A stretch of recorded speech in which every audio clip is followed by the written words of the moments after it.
Praise the lord. ఈరోజు దేవుని వాగ్దానము, నీవనేకమైన పనులను గూర్చి విచారము కలిగి తొందరపడుచున్నావు గాని అవసరమైనది ఒక్కటే. లూకాసు వార్త 10వ అధ్యాయము 41వ వచనము.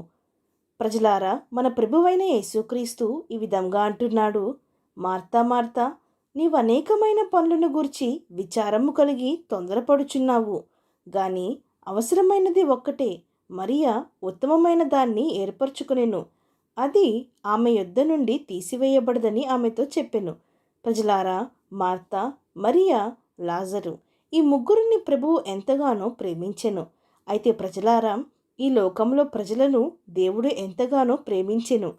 ప్రభువు ఆ ముగ్గురు ఉన్న ఇంటికి వచ్చినప్పుడు మార్త అనేకమైన పనులు అనగా ప్రభువుకు ఉపచారం చేయాలని, ఆహారము సిద్ధపరచవలని ఎంతగానో తొందరపడుచు విస్తారమైన పనులు పెట్టుకొని ఉండెను. అలాగునని మరియా యేసుపాదముల యొద్ద కూర్చొని ఆయన మాటలు వినుచూ ఉండెను.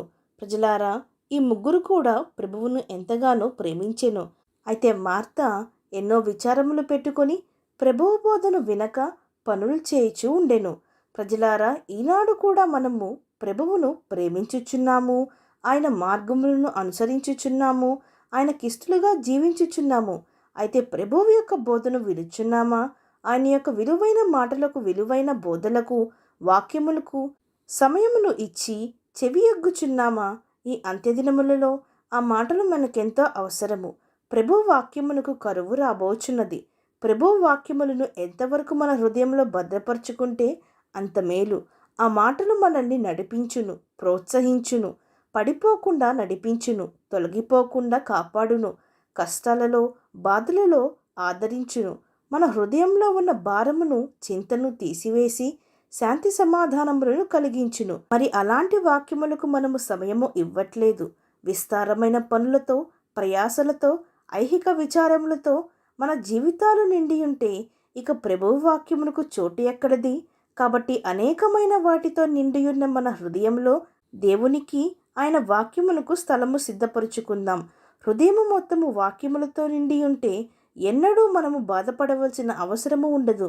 మరియా ఆ ఉత్తమమైన పనిని ఎన్నుకున్నది గనుక ఆ భాగ్యము ఆమె యొద్ద నుండి తీసివేయలేదు.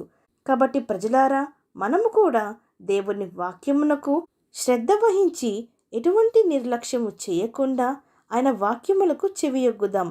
విశ్వసించిన వారు నాతో పాటు ప్రార్థనలో ఏకీభవించండి. ప్రార్థన. పరిశుద్ధుడా, ప్రేమగల తండ్రి, ఈరోజు మీరిచ్చిన ఈ వాగ్దానమును బట్టి మీకు స్తోత్రములు. దేవా, మా పనుల్లో, ఈ లోకంలో మేము సమయము గడుపుతూ మీతో సహవాసము చేయక, మీ వాక్యమునకు చోటియక విసిగిపోతున్నాం, అలసిపోతున్నాం, శ్రమలు అనుభవించుచున్నాం. తండ్రి, అవసరమైనది ఒక్కటే, అది మీ వాక్యము.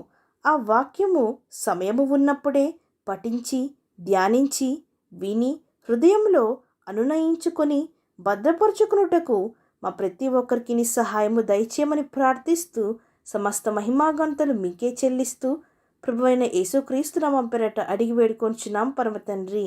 ఆమేన్.